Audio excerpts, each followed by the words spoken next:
నాయుడు గారిని ఎలా పొగిడించుకున్నారో చూసిన తర్వాత ఈ రాష్ట్ర ప్రజలకి అర్థమైపోయింది ఈ చంద్రబాబు నాయుడు ఇక మనకి ఏమీ చేయడు అనేది.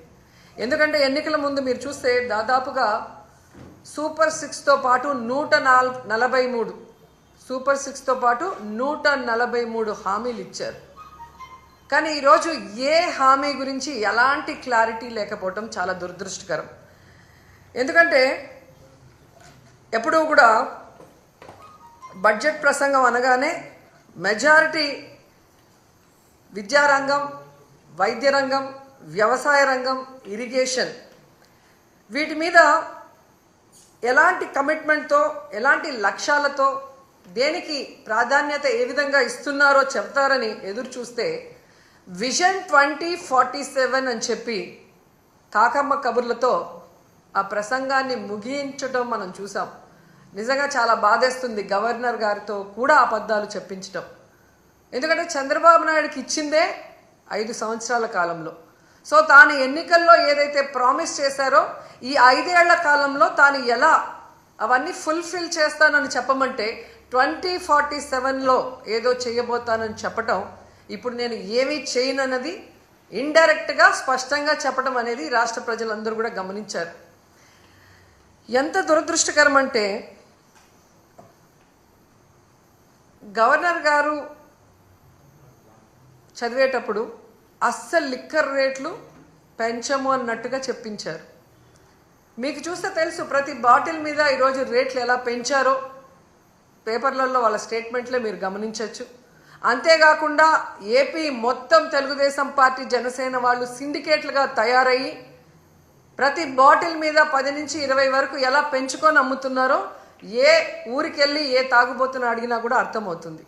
ఈ విధంగా లిక్కర్లో ప్రజల్ని దోచుకొని జలగల్లా రక్తాన్ని పీల్చేస్తుంటే అసలు రేట్లు పెంచము అని చెప్పడం ఒకసారి మనం అర్థం చేసుకోవాలి.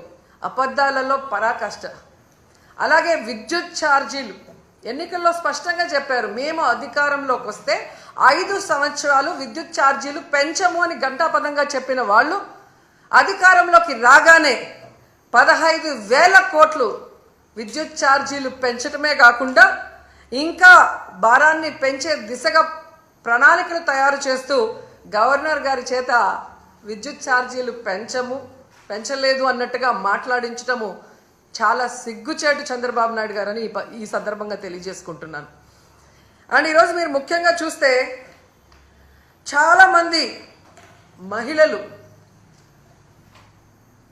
చంద్రబాబు నాయుడు వస్తే ఇంట్లో ఎంతమంది ఉంటే అంతమంది మహిళలకి 1500 ఇస్తారు అన్నారు.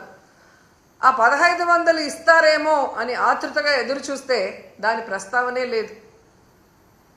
అలాగే మీరు చూస్తే రైతు భరోసా గురించి ప్రస్తావనే లేదు, ఫ్రీ బస్సు గురించి ప్రస్తావనే లేదు.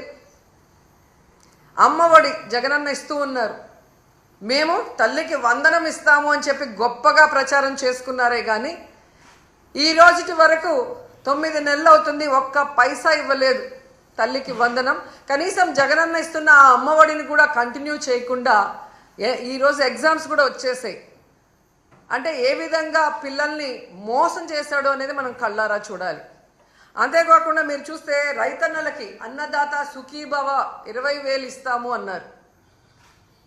వాళ్ళకి అలాగే చంద్రబాబు నాయుడు కరువు కవల పిల్లలు అంటారు. ఆయన రాగానే ఎలా కరువు వచ్చి అందరూ అల్లాడిపోతున్నారో మనం చూస్తున్నాం.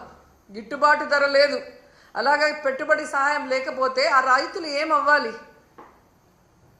కనీసం గవర్నర్ గారి ప్రసంగంలో రైతు భరోసా ఇస్తాము అన్న భరోసా కూడా ఇవ్వకుండా చేశారు అంటే రైతన్నలు ఏ విధంగా మోసం చేస్తున్నారో మనం కళ్ళారా చూస్తున్నాం.